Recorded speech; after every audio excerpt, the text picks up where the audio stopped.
는 나만 잘한다고 되는 일은 아닌가 봅니다.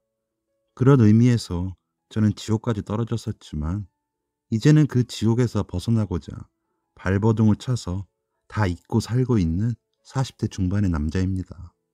저희 어머님 말씀으로는 신 중에 상중신이었지만 다시 그런 순간이 온다면 저는 아마 또 다시 그 선택을 할 것입니다. 하지만 그런 지옥의 순간이 다시 닥친다면 그때도 지금까지 했던 것처럼 버틸 수 있을지는 모르겠습니다. 그 정도로 저는 강한 사람인지도 모르겠습니다. 그래도 이제는 좀 잊어보려 합니다. 그래야 다가오는 새 출발도 잘할 수 있겠지요. 저는 택배기사 일을 하면서 먹고 삽니다. 벌써 이 일을 시작한 지도 20년이나 됐네요. 군대 다녀와서 외삼촌의 권유로 시작했습니다. 어릴 적부터 공부에는 뜻이 없어 대학에 진학하지도 못하고 있는 제게 튼튼한 몸뚱이이니 딱이라고요. 저도 뭐라고 먹고 살아야 하나 걱정만 할 때였는데 마침 잘 됐다 싶어 시작한 일이 이렇게 오래도록 하게 될 줄은 몰랐습니다. 어릴 적부터 어머니께서 여기저기 아프셔서 병원 신세를 많이 지셨는데 그 병원비가 만만치 않았습니다. 그래서 생활비를 보태면 보탰지 그냥 놀고 먹을 수 없던 까닭도 있었기에 이 일이 더 적합하다고 느꼈는지도 모르겠습니다. 당장 면허만 있으면 몸으로 부딪혀서 돈을 벌 수 있었으니까요. 수입도 꽤나 괜찮았습니다. 물론 그만큼 배달해야 할 물건들이 많아서 힘들었죠. 뉴스나 매체에서 보는 것 같은 소위 말하는 갑질들도 많이 당했습니다. 음식 쓰레기 버리기 요청, 물건 수령하고도 받지 못했다는 거짓 컴플레인, 배송 예정인 물건 외에 온갖 심부름 요청 등등 엄청나게 많은 상식 이하의 일들이 있었고 요즘도 있습니다. 그럴 때마다 이 일을 그만두고 다른 일을 찾아봐야 하나 엄청난 고민을 하지만 목구멍이 포도청이라고 매일 아침 일어나 일을 나갈 뿐이었죠. 당장에 밀린 배송 물품들이 절 기다리고 있었고 전 돈이 필요했으니까요. 물론 좋으신 고객님들도 계셨습니다. 꼬마 고객님은 문 앞까지 나와 자신의 장난감을 배송해 주어 고맙다며 머리가 땅바닥에 닿을 만큼 인사를 하기도 하고 수고하신다며 간식이나 음료를 비치해 두시는 고객님도 계시고요. 그런 고객님들께서도 계시기 때문에 감사한 마음으로 또 택배를 안전하게 배달해 드려야겠다는 사명감을 가지고 운행을 하기도 합니다. 그런 분들을 만나고 돌아 나오는 그 순간에는 굉장히 보람이 있거든요. 그래도 제가 도움이 된다는 사실에 감사하기도 하고요. 그런 생활을 이어나가던 중에 고등학교 동창 친구가 결혼을 한다고 하더라고요. 그래서 청첩장을 받으러 나가게 되었죠. 굉장히 이른 나이였던지라 놀라기도 했었는데 뱃속에 아이가 생겼더라고요. 친구들 모두 진심으로 축하해줬습니다.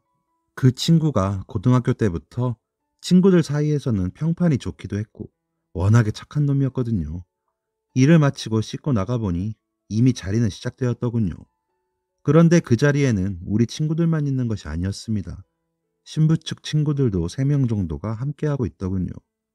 신랑이 되는 친구놈이 많이 취했는지 유난히 저를 반기며 옆자리에 앉으라고 해서 곁에 앉아 술을 한 잔 마셨을 때 친구놈이 쓰러지더라고요. 신부가 임신 중이라 친구놈을 혼자 데리고 갈 수가 없어 저와 신부 친구들이 돕고 있는데 다른 친구놈들이 잠깐 앉아서 신부 친구들과 있으라고 하더군요. 자기네들이 택시 태워서 올 테니 그때까지 모시고 있으라고요. 그렇게 우르르 나가고 나니 무슨 일인가 싶더군요. 그래서 남아있는 신부 친구들과 어색하게 앉아 있었습니다. 워낙 말주변이 없기도 했고 군대 제대 후 여자분들과 앉아 있었던 게 처음이라 무슨 말을 해야 할지 모르겠더라고요. 친구들이 다시 돌아올 때까지 오히려 신부 친구들이 저에게 바쁘신가 봐요. 술 한잔 하세요. 라며 말을 붙여주셨고요. 친구들이 돌아와서야 다시 시끌벅적해졌습니다. 그렇게 그날은 서로 어색한 듯 친해진 듯 그렇게 헤어졌습니다. 결혼하는 친구놈이 친구들 중 가장 먼저 결혼하는 거기도 해서인지 우리는 그 후에 종종 더 자리를 가졌습니다. 친구가 신혼여행에서 돌아와 집들이를 하게 되어 우리 친구들과 신부 친구들은 다시 모이게 되었습니다. 이제는 어느 정도 얼굴이 익어서인지 조금 더 가까워져 더 즐거운 시간을 보낼 수 있게 되었죠. 그렇게 집들이도 잘 마치고 상 치우는 것까지 돕고 집안 정리를 한 후 헤어지려고 하는데 신부 친구들 중 한 명이 절 부르더군요. 오빠, 제가 물어보고 싶은 게 있어서 그런데 전화번호 좀 주실래요? 라고 하더군요. 친구들은 뭐야, 둘이 그런 거야? 하면서 놀리고 여자분들은 크크거리고 있길래 그 자리를 빠져나오고 싶어 얼른 번호를 알려주고 돌아왔습니다. 그날 밤, 오빠, 저 성이에요. 잘 들어가셨어요? 라고 문자 메시지가 오더군요. 좀 설레긴 했지만 좀 두려워졌습니다. 솔직히 여자들이 좋아할 직업을 가진 것도 아니고 집안 형편도 좋은 게 아닌데 내가 지금 여자를 만나도 될까 하는 걱정이 앞서더군요. 그러면서도 네, 성희 씨도 잘 들어갔어요. 물어보고 싶은 게 뭐예요? 라고 대답하고 있는 제가 웃기기도 했습니다. 네, 잘 들어왔어요. 오빠. 오빠는 저 어때요? 저는 오빠 좋은데. 라는 메시지를 보고는 갑자기 온몸이 베베 꼬이더군요. 저 같은 놈을 좋다고 해주는 성희 씨가 대단하게 느껴지기까지 하며 몸둘 바를 모르겠더라고요. 사실 성희 씨가 잘 웃기도 하고 본인 친구들에게나 저희 친구들에게나 싹싹하기도 해서 관심이 가던 차였거든요. 그래도 제가 먼저 다가가기에는 조심스러워서 망설이고 포기하고 있기도 했고요. 그런데 그런 성희 씨가 제가 좋다니요. 기분이 좋기도 하고 어떻게 해야 할까 고민스럽기도 했습니다. 하지만 젊은 나이에 찾아오는 사랑의 감정이 어떻게 다스려지겠습니까? 저희는 곧 사귀게 되었습니다. 알고 보니 집안 형편이나 부모님 건강이나 이런 문제들이 비슷해서 공감대가 많이 형성되더군요. 성희도 그런 저의 사정을 친구들을 통해 듣고 관심을 가졌다고 했습니다. 그때는 그게 그저 관심이고 사랑이라고 느껴졌는데 지금 돌이켜보면 아마도 동질감에 의한 호감이었다는 생각도 드네요. 성희는 밝은 아이였습니다. 웃기도 잘하고 고객들의 온갖 갑질에 제가 힘들어할 때면 저보다 더 화를 내며 제 이야기를 들어주어 제 마음이 풀리게 해주었습니다. 직업도 어린이집 보조교사였는데 조금 더 일하면 정교사가 될 수 있다며 성실히 하는 모습에 더 좋아졌습니다. 항상 서로의 편이 되어주자 약속하며 서로에게 든든한 지원군이 되었습니다. 그렇게 2년쯤 연애를 하고 성희가 정교사가 되고 나서 우리는 결혼하게 되었습니다. 서로 없는 살림인지라 겨우겨우 끌어모아 작은 빌라 전세에서 시작했지만 아끼고 아껴 얼른 집 사고 부자가 되자고 농담처럼 말하며 시작하게 되었죠. 결혼 생활은 알콩달콩 재밌었습니다. 아침마다 아내가 싸주는 도시락 먹어가며 일을 하니 전보다 힘도 덜 드는 것 같았습니다. 어머니가 전보다 몸 상태가 좋아지시고 아버지께서 하시던 가게가 전보다 잘 되어서 제가 부모님 댁에 생활비를 안 보내도 되었기 때문에 우리의 미래를 위해 모을 수 있는 돈도 조금 더 늘어 그 재미도 있었거든요. 물론 아내의 친정집에는 계속 생활비를 들여야 하는 상황이긴 했습니다. 그래도 저희는 전보다 나아진 상황에 감사하며 조금씩 늘려가는 재미에 빠져 있었습니다. 결혼한 지 6개월쯤 되었을 때 아내가 임신을 하게 되었습니다. 저는 진짜 하늘을 나는 것 같았습니다. 이제 이 세상이 저에게 그동안 고생했다고 상을 준다고 생각했습니다. 그 정도로 행복하고 기쁘고 감사했습니다.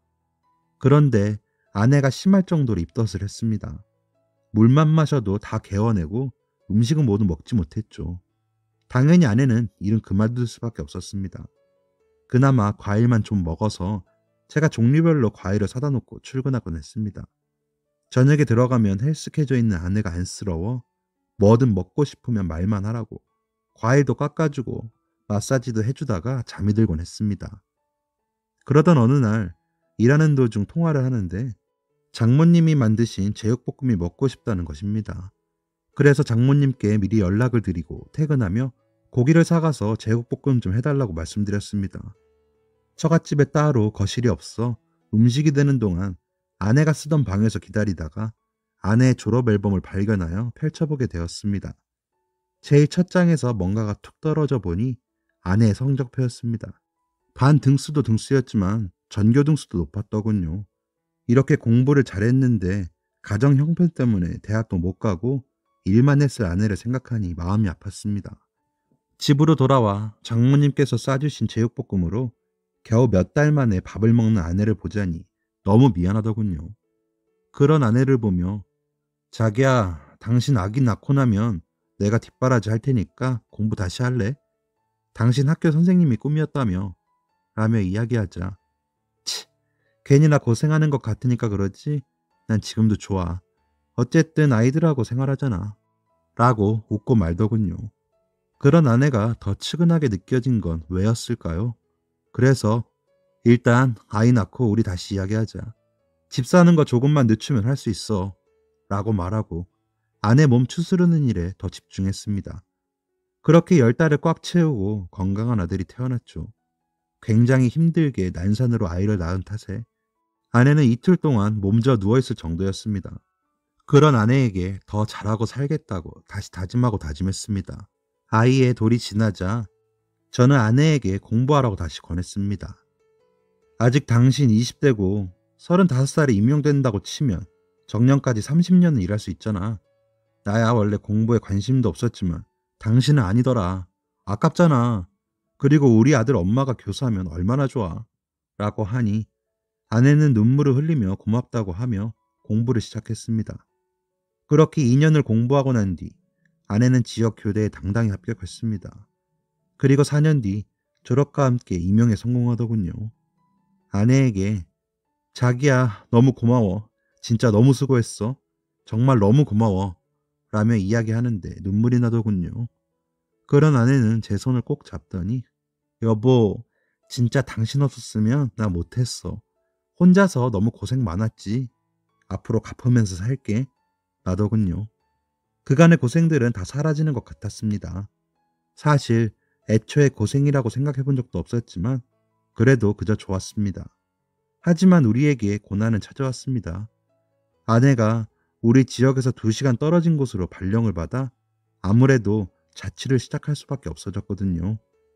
아내가 새로 시작하는데 방해가 될 수 없어 흔쾌히 사택으로 짐도 날라주고 아이에게도 잘 설명해 줬습니다. 아이가 엄마와 헤어지길 힘들어해 모두 눈물을 훔치며 헤어졌습니다. 아내는 주말마다 와서 전처럼 요리도 해주고 아이와도 꼭 붙어 있더군요. 아이도 그런 엄마를 얼마나 기다리고 반기던지 보는 제가 눈물이 날 정도였습니다. 그래도 행복했습니다. 아내는 월급을 받아 장모님 생활비로 보내드리고 본인 용돈을 제외하고는 모두 저에게 송금하더군요. 그러지 말라고 해도 얼른 집 사서 우리 가족 다 같이 살자며 얼른 모아달라고 하더군요. 정말 너무 고마웠습니다. 그래서 정말 피우던 담배도 끊어가며 저도 더 졸라맸습니다. 그래서 아내가 있는 도시 근처로 이사를 가려고요. 그렇게 1년의 시간이 지나자 아내의 학교에 이런저런 일들로 주말에 오지 못하는 날들이 많아지더군요. 아이는 기다리다가 실망하고 혼자 방에서 울더군요. 아내를 닮아 머리가 좋은 건지 유치원에서 공부한 내용 중에 이런저런 자랑거리를 쌓아뒀다가 아내에게 보여주곤 했었는데 그걸 못해서인지 유치원에서도 문제 행동들을 일으키곤 했습니다. 그런 문제들을 상의하기 위해 연락을 시도했지만 아내는 연락도 잘 되지 않았습니다. 그러다가 밤늦게 전화와서 너무 바빴다며 피곤하니 나중에 이야기하자고 하며 일방적으로 전화를 끊곤 했습니다. 그런 아내에게 처음엔 그럴 수도 있을 거야 라며 이해하려고 했지만 나중에는 서운해지고 화가 나기 이르렀습니다. 그러던 어느 날 제 친구와 결혼한 재수 씨에게서 연락이 왔습니다. 오랜만이라 반갑기도 했지만 무슨 일인지 의아하기도 했습니다. 그래서 무슨 일이세요? 잘 지내시죠? 라고 물으니 저한테 들었다고 말씀하시면 안 돼요. 라며 말을 시작하더군요. 저는 다 듣고도 그럴 리가 없어요. 우리 성희가 어떤 애인데 그런 짓을 해요. 라며 부정했지만 머릿속에는 그간의 행적들이 의심스러워지기 시작했습니다. 복잡해진 마음에 어쩔 줄 몰라 하는 제게 재수 씨는 저도 아니길 바라죠.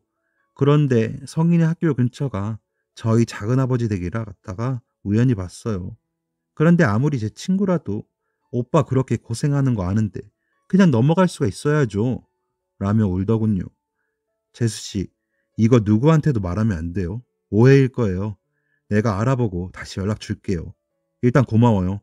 라며 전화를 끊었습니다. 머릿속이 어지러웠습니다. 바람이라니 믿을 수가 없었습니다.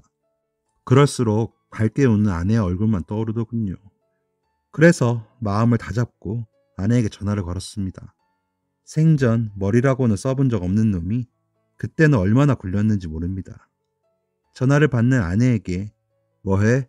라고 물으니 "오늘도 너무 바빠서 이제 사택 들어와서 겨우 앉았어. 진수는 자?" 라더군요. 그래서 "진수가 엄마 많이 찾아. 그래도 주말에는 좀 와. 유치원에서도 안 그러던 애가 애들이랑 싸우고 그런데." 라고 하니 "아휴 알았어. 바쁜데 어떻게 하란 말이야. 일단 시간 보고 갈게." 라며 피곤하니 자겠다며 전화를 끊더군요. 곧 방학이니 조금만 더 참고 얼굴 보고 오해를 풀자 싶었습니다. 그러나 제가 마지막까지 걸었던 기대는 와르르 무너지더군요. 아내는 전화로 이혼을 요구했습니다. "이혼? 성희야, 아니 여보, 이게 무슨 소리야? 이혼이라니." 라며 어이없어 하는 제게 "오빠, 그동안 나 솔직히 너무 힘들었어. 오빠랑 나랑 대화도 잘 안 통하고 관심사도 맨날 돈 모으는 거, 애 교육 이런 거잖아. 그게 사는 거야? 난 좀 자유롭고 싶어. 오빠도 나 없이 잘 지내잖아. 진수한테는 얘기 좀 잘해줘." 라는 겁니다. 그런 아내에게 너무 배신감이 들더군요. "성희야, 내가 너한테 어떻게 했는데 너가 나한테 이럴 수가 있어. 너 진짜 사람도 아니구나." 라며 울분을 표하자 "그래서 오빠 지금 생색내는 거야? 그래서 임용되고 내가 돈 보내줬잖아. 이혼해도 양육비는 보낼게. 그동안 모은 돈도 오빠 다 가져. 진짜 구질구질하게 굴지 말자. 그리고 말이 나와서 하는 말인데 내가 뭐 오빠한테 뒷바라지 해달라고 했어? 오빠가 좋아서 한 거잖아. 뭐 그렇다고 안 고맙다는 건 아닌데 그렇다고 다 참고 살 수는 없어. 나도 내 인생 찾고 싶어." 라며 전화를 끊어버리더군요. 너무 화가 났습니다. 그래서 어머니께 아이를 맡기고 아내 학교를 찾아갔습니다. 사택 앞에 도착하니 아내 차가 있더군요. 제가 중고차 매장을 돌고 돌아 아이 보러 좀 더 자주 와달라고 사줬던 차였습니다. 저는 가져간 여분의 차 키로 차 문을 열고 일단 아내의 내비게이션으로 그동안 다닌 목적지들을 확인했습니다. 인터넷을 검색해보니 내비와 블랙박스는 꼭 확보하라고 하더라고요. 재수 씨의 전화를 받고 심란한 마음에 찾아봤거든요. 내비를 보니 참 많이도 다녔더군요. 바빠서 아이 돈 못 보러 오는 사람이 바다며 산이며 근사한 식당 그리고 수많은 모텔들까지 근처 안 가본 곳이 없더군요. 이러느라 바빠서 집에는 올 수가 없었나 봅니다. 모두 핸드폰으로 촬영을 해두었습니다. 블랙박스는 일단 메모리를 빼서 주머니에 넣고는 아내의 방으로 올라갔습니다. 올라가기 전 핸드폰을 카메라 설정에 놓는 것도 잊지 않았습니다. 이것도 인터넷에 나온 방법 중에 하나였습니다. 문이 살짝 열려 있어 이상하게 생각하며 슬쩍 안쪽을 보니 방 안은 아주 난장판이더군요. 두 남녀가 굉장히 격렬하게 나누고 있더군요. 여자는 제 아내였고 남자는 모르는 얼굴이었습니다. 소리치고 싶었지만 그러면 안 된다기에 일단 동영상을 촬영하며 가까이 다가갔습니다. 인기척도 느끼지 못하고 붙어있는 두 사람을 사진 모드로 찍기 시작하자 찰칵 소리 때문인지 깜짝 놀라 뒤돌아보더군요. 계속 사진을 찍었습니다. 반쯤 진 옷들을 추스르며 남자는 도망가듯 나가버렸고 아내는 절 죽일 듯이 노려보더군요. 그런 아내를 보고 있자니 제 자신이 너무 초라해서 눈물이 났습니다. 그래서 그냥 아무 말도 못하고 돌아서 나오는데 "이래서 내가 오빠랑 이혼하자는 거야. 이게 무슨 경우야. 무슨 흥신소니? 정말 격떨어져. 뭐 몰래 찍으면 어쩔 거야?" 라더군요. 더 있다가는 제가 일을 낼 것 같아 얼른 빠져나왔습니다. 차에 앉아 어떻게 하지 하다가 장모님이 떠올랐습니다. 그래서 장모님 댁으로 갔습니다. 가서 "어머니, 어떻게 이럴 수가 있어요. 성희가 다른 남자가 생겼습니다." 라며 우니 장모님은 이미 알고 계셨는지 놀라지도 않으시며 "뭐 어쩌겠어. 끼리끼리라는 말도 있잖아. 애 낳고 난 산정이 있으니까 그냥 좋게 보내줘. 자네 고생한 거 나도 알고 다 알지. 그러기에 사람이 수준 맞는 사람하고 붙게 되어 있어. 에휴, 그게 집안 형편 때문에 한껏 낮춰서 시집이라고는 갔는데 영 아닌 걸 어쩌겠나. 같은 교사라니 말도 잘 통하고 서로 얼마나 의지가 되겠어. 그냥 원래 안 될 인연이었는데 여기까지 온 것만으로 감사하게 라고 개소리를 하시더군요. 저는 그 길로 처갓집에서 나와 길바닥에서 얼마나 울었는지 모릅니다. 하지만 이대로 무너질 순 없었습니다. 우리 아들 불쌍해서라도 이것들을 가만둘 수가 없었습니다. 아내와 그 남자를 상대로 상간남 소송을 시작했습니다.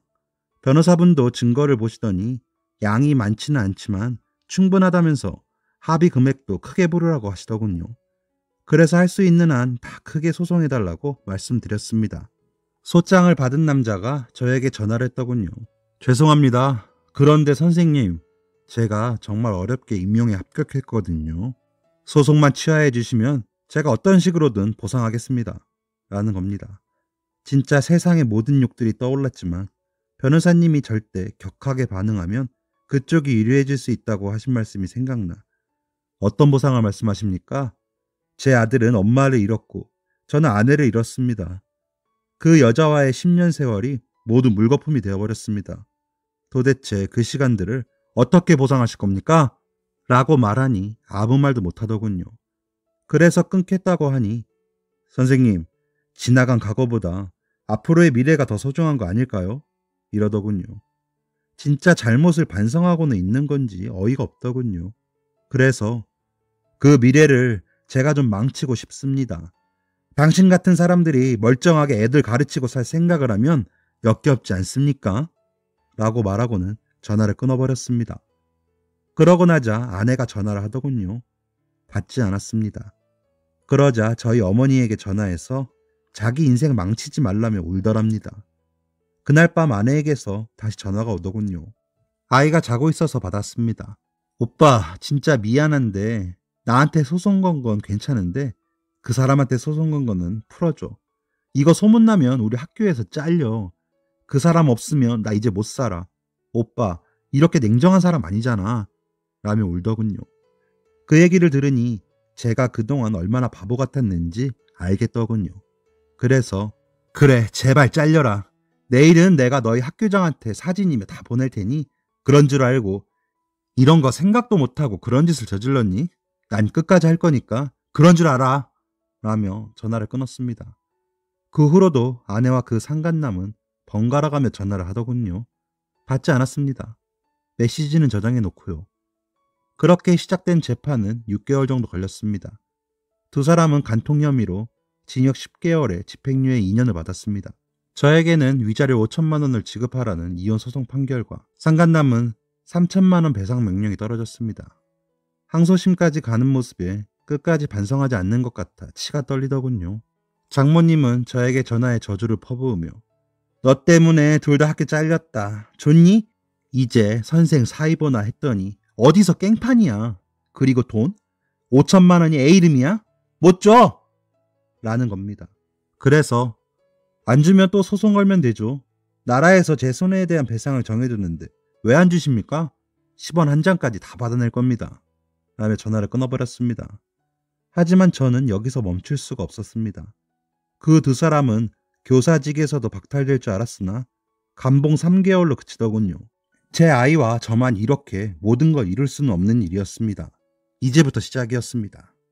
아니나 다를까 3달 뒤쯤 전 아내 친구들에게서 연락이 오더군요. 두 사람 결혼식 한다고요. 남자가 초혼이라 식을 하는데 친구들 다 부른 거 보면 그쪽 친척들은 내용 모르는 것 같다고 말이죠. 그래도 엄마라고 아이에게는 미안했지만 그것들을 곱게 결혼하게 둘 순 없었습니다. 그래서 제 몸에 앞뒤로 커다란 피켓을 만들어 달고 두 사람이 불륜을 저지르던 사진과 판결문을 크게 복사해 붙였습니다. 그리고 저희의 가족 사진은 손에 들었죠. 같은 내용을 전단지로도 만들었습니다. 결혼식장 입구서부터 사람들에게 나누어주며 식장 안으로 들어갔습니다. 식장 입구에 들어서서 신랑 측 부모에게 대개 며느리 되시는 분 전 남편입니다. 이렇게 식까지 올려주시는 것 보니까 이쪽 부모님들은 정상이 아니시네요. 라고 하고 있는데 장모가 와서 절 밀어냅니다. 그래서 제 몸에 손대지 마세요. 폭행죄로 고소당하기 싫으면 이라고 해버렸습니다. 그러자 장모는 벙찐 표정으로 절 보는 사이 신부 대기실로 갔습니다. 드레스를 입고 다소곳이 앉아있는 전 아내를 보니 정말 역겹더군요. 아이고, 2번 드레스 입으니까 좋냐? 나 좋다고 번호 따갈 때는 언제고 이러고 있니? 성희야, 저 남자한테도 먼저 번호 물어보고 들이댔니? 라고 이야기하고 있는데 제 뒤로 시끄러워지더군요. 한 여자가 성난 황소처럼 신부 대기실을 돌진하여 전 아내의 머리채를 잡더군요. 야! 이 뻔뻔한 것들아! 나랑 김진성이랑 결혼만 안 했지. 부부나 다름없다고. 제발 헤어지라고 부탁했지. 그랬더니 뭐? 너 애 엄마라며? 너희 애는 너 이러고 다니는 거 아니? 라며 이야기하다 절 발견했는지 놀라서 보더군요. 그러더니 전 남편이세요? 라고 묻더군요. 그래서 그렇다고 했더니 어이없다는 듯이 웃더군요. 아주 버라이어티 판타스틱 하구만. 니네가 이러고도 잘 살 것 같아? 내가 절대 그렇게는 못하게 할 거야. 라며 전 아내의 머리채를 계속 잡고 있더군요. 전 아내는 드레스 때문인지 이러지도 못하고 저러지도 못하고 있더라고요. 그 사이 달려나온 애식장 보안요원이 저희를 끌어내기에 저는 전단지를 더 뿌리며 난동을 부렸고 그 여자분은 신랑 되는 남자를 찾으며 밖으로 나갔습니다. 신고를 받은 경찰에 끌려가 파출소에서 조서를 쓰는데 눈물도 나고 웃음도 나더군요. 한편으론 통쾌하면서도 집에 있는 아이가 눈에 밟혔습니다. 경찰은 사정은 알겠는데 그래도 이렇게 하시면 저희가 이렇게 조사할 수밖에 없어요. 그리고 아마 벌금도 나갈 거예요. 그런데 그 신랑 신부 진짜 나쁜 사람들이네. 라며 위로를 해주시더라고요. 그러고 파출소에서 나오는데 그 여자분이 부르더군요. 저기요, 저랑 술 한잔 안 하실래요? 라면서요. 저도 마침 그냥 집으로 가고 싶지는 않아 그러자 하고 근처 아무 술집이나 들어갔습니다. 들어가서 소주 2병을 시키고 앉아 각자 술을 따라 마시며 아무 말도 못하고 있는데 피켓 속에 저희 가족 사진이 눈에 들어오더라고요. 그래서 울었습니다. 여자분도 울더군요. 그렇게 한참을 말없이 울다가 여자분이 먼저 그 새끼 선생 되면 결혼하려고 뒷바라지 한 것만 12년이었어요. 군대 갔을 때도 다 챙겨서 면회가고 매일 편지 쓰고 그랬거든요. 너무 고맙다고 진짜 너 같은 여자는 없다더니 그 말만 믿고 저는 안 써도 그 새끼 용돈은 빼놓지 않았어요. 그 집 부모도 나중에 결혼하면 다 보상해 준다더니 교사 며느리 볼 생각에 전 안중에도 없더라고요. 라고 말하는 그 여자분에게서 저의 모습을 봤습니다. 저도 전안에 아니 애엄마 아니 그 여자 뒷바라지만 8년 했어요. 머리 좋은 앤데 집안 형편 때문에 꿈도 못 펼쳐본 게 안타까워서 공부하라고 했거든요. 그런데 결과는 이거네요. 그랬더니 그래도 그쪽은 애도 있고 결혼했었으니까 위자료도 받았다면서요. 전 그런 것도 없었어요. 이럴 줄 알았으면 혼인신고라도 해달라고 할걸. 그쵸? 라며 또 울더군요. 그래서 우리는 또 말없이 울다가 술 마시고 또 울었습니다. 그리고 헤어지며 무슨 용기에서인지 그 여자분의 번호를 받아왔습니다. 혹시 그 년놈들 또 해코지 할 일 있으면 연락할게요. 라면서 말이죠. 그 일이 있은 후 저는 그간 쉬었던 택배 일을 다시 시작했습니다. 어쨌거나 저희 아이와 먹고 살아야 하니까요. 아이는 눈치가 있는 건지 할머니의 말씀도 잘 듣고 전처럼 말썽 부리지도 않았습니다. 그리고 엄마도 찾지 않았죠. 아직 어린 나이인데 괜히 철이 든 것 같아 마음이 아팠습니다. 그래서 더 열심히 일상으로 돌아가려고 노력했습니다. 엄마는 그런 절 보며 당신 중에 네가 제일 상신일 거다. 어휴, 나쁜 년. 착한 내 새끼 속을 저렇게 후빈다. 시며 혀를 차곤 하셨습니다. 그래도 아이 앞에서는 그러지 마시라고 이야기하며 제 할 일을 했습니다. 그러던 어느 날 어느 옷가게에 택배 배송을 갔는데 어디서 낯이 익은 얼굴이 있었습니다. 그 여자분이더군요. 그래서 인사를 했더니 어머, 여기서 뵙네요. 연락하신다 그래서 기다렸어요. 하길래 당황했더니 그것도 이혼했대요. 학부모 사이에서 소문이 퍼져서 학교도 휴직했다고 하더라고요. 아셨어요? 라며 웃더군요. 그래서 건너듣긴 했어요. 장모님이 전화하기도 했고요. 그날 괜한 짓을 한 건 아닌가 봐요. 라며 웃었더니 그놈 부모도 저한테 협박 전화하고 난리도 아니었어요. 그 학교 학부모 중에 제 친구가 있어서 소문을 냈나 보더라고요. 교장실에 엄마들 찾아가고 난리가 났었다고 하더라고요. 라며 웃더군요. 그래서 그것들 없는 대로 온다고 이쪽으로 매장 다시 냈거든요. 반갑네요. 라는 말도 덧붙이면서요. 그래서 저는 위자료 다 받긴 했어요. 근데 양육비는 안 주네요. 못 준대요. 참, 벌금 얼마 나왔어요? 전 500만 원 나왔어요. 라며 씁쓸해하자. 저도 500만 원이요. 너무 억울하네요. 전 위자료도 못 받았는데. 그리고 아이가 안 됐어요. 언제 한번 데리고 나오세요. 여기 아이 옷도 파는 매장이거든요. 라며 명함을 주셔서 받아서 조금 더 대화를 나누다가 일을 마쳐야 하니 나왔습니다. 그 후로 그 여자분과 괜히 마음이 허전하고 아플 때면 문자도 하고 전화도 하고 그러면서 지냈습니다. 가끔 일 마치고 술도 마시고요. 저희 아들과도 잘 어울려 주셔서 함께 놀이공원도 가고 그랬습니다. 저와 동갑이고 비슷한 아픔이 있다 보니 이해가 돼서인지 대화가 잘 통하더군요. 그러다 그 남자에게서 연락이 왔다고 하더라고요. 자기가 미쳤었나 보다며 후회한다고. 그래서 욕을 시원하게 해줬답니다. 그 이야기를 듣는데 묘하게 셈이 나는 겁니다. 그래서 새끼한테 전화 또 오면 받지 마세요 라고 해버렸더니 웃더군요. 그래서 우리 진지하게 만나볼래요? 좀 웃기긴 한데 나 그렇게 나쁜 사람은 아니에요 라고 말했더니 우리 만나는 거 아니었어요? 애도 보여주길래 그런 줄 알았죠 라더군요. 그렇게 시작된 우리가 10개월 정도 만났을 때 아이가 아빠, 아줌마랑 같이 살면 안 돼? 난 아줌마랑 같이 살고 싶은데. 나 아줌마 좋아. 엄마보다 더 엄마 같아. 라고 하더군요. 눈물이 나서 아이를 꼭 끌어안고 울면서 재웠습니다. 그리고 그 다음 만남에서 그녀에게 프러포즈를 했습니다. 이혼도 했고 애도 있지만 이제 그만 다 잊고 행복하고 싶다. 이혼남이 이러는 거 이기적인 거 아는데 나랑 결혼할래? 라며 반지를 내밀었습니다. 그러자 그녀는 눈물을 보이며 내가 얼마나 기다렸는데 이 말을 이제 해.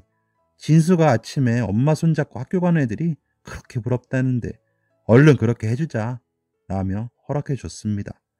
결혼식을 앞두고 저희는 그 도시가 아닌 곳에 작은 마당이 딸린 집을 사서 이사를 했습니다.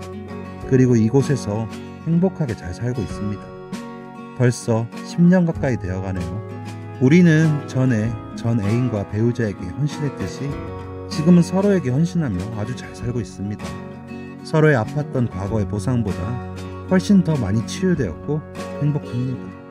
앞으로도 저희가 행복하도록 빌어주시겠습니까? 긴 사연 읽어주셔서 너무 감사합니다. 지금까지 사연 들어주셔서 감사합니다. 사연이 재밌으셨다면 구독과 좋아요를 눌러주세요. 감사합니다. 안녕히 계세요.